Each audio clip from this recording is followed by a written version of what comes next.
Versatile magic chapter 9। मुफेन के lighting 9 बोलते ही lighting सैनिक उसके आसपास आने लगते हैं। और तुमने मुझसे पूछा था ना कि मैं क्या कर सकता हूँ, तो ये रहा मेरा जवाब। जैसे ही उन सबको ये पता चलता है कि जिसे वो अभी मार रहे थे वो एक मैजिशियन है, तो उन सब की हालत पतली हो जाती है। ये एक मैजिशियन है, इस बार लगता है हम बुरे फंस गए। और इसके बाद मुफेन सबको सबक सिखाता है और गुस्से में पूछता है, तुम सब आगे से मेरी बहन को परेशान तो नहीं करोगे, समझे? और उसने सभी को धमकी देते हुए कहा, हाँ हाँ बिल्कुल, हम कभी भी परेशान नहीं करेंगे। परेशान तो क्या, हम उसके आसपास भी नहीं दिखेंगे। उन सभी ने घबराते हुए जवाब दिया और मुफेन अपने जादू के बारे में सोचने लगा, जो अभी सिर्फ बेसिक ही था, लेकिन फिर भी वो काफी ताकतवर था, अच्छा कर रहा था। तभी एक्जिन मुफेन से बोलती है, भैया आपने अभी अभी लाइटिंग मैजिक का यूज किया है ना? एक्जिन ने मुफेन से सवाल करते हुए पूछा, जिसके जवाब में मुफेन यप, और ये सुनने के बाद खुशी से, इसका मतलब कि आप एक ट्रू मैजिशियन बन चुके हो। जिसके जवाब में मुफेन ने अपनी गर्दन हिलाते हुए कहा, देखो रात होने वाली है, चलो जल्दी से घर चलते हैं। और ये सुनने के बाद एक्जिन ने सिर्फ ओके बोला और चल दी वो। लेकिन रास्ते में वो मुफेन से सवाल करती है, भैया आपको अपना मैजिक अवेक किए हुए कितना टाइम हुआ है? जिसके जवाब में मुफेन ने शर्माते हुए जवाब दिया, 6 महीने। लेकिन तुम मुझसे ये सब क्यों पूछ रही हो?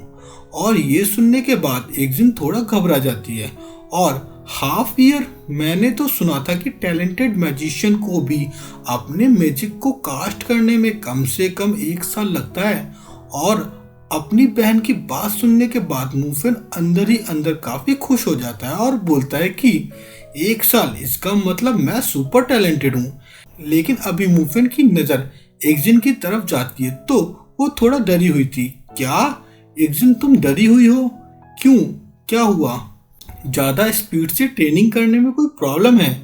और मुफेन की बातों को सुनने के बाद एक्जिन बोलती है, भैया आपने कुछ ऐसा तो नहीं किया है ना जो आपको नहीं करना चाहिए था?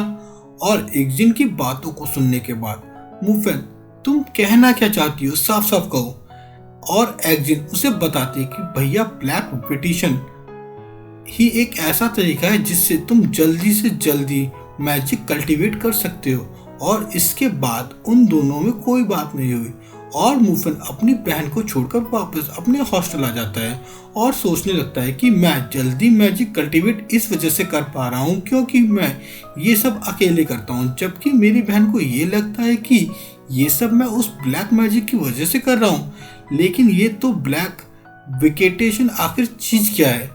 और वो बुक खोलकर उसमें ब्लैक वेकेटेशन के बारे में पता करने लगता है। जब वो ब्लैक वेकेटेशन के बारे में पढ़ता है तो उसे पता चलता है कि ये एक ऐसी संस्था है जो मैजिशियन को गुमराह करती है और उन्हें अपने कंट्रोल में रखकर उनके जरिए गलत काम करवाती है। हालांकि ये उनके मैजिक कल्टीवेशन की टाइमिंग को बढ़ा देती है, लेकिन वो सब कुछ अपने फायदे के लिए ही करती है और इन्हें अक्सर टैलेंटेड मैजिशियन की जरूरत होती है।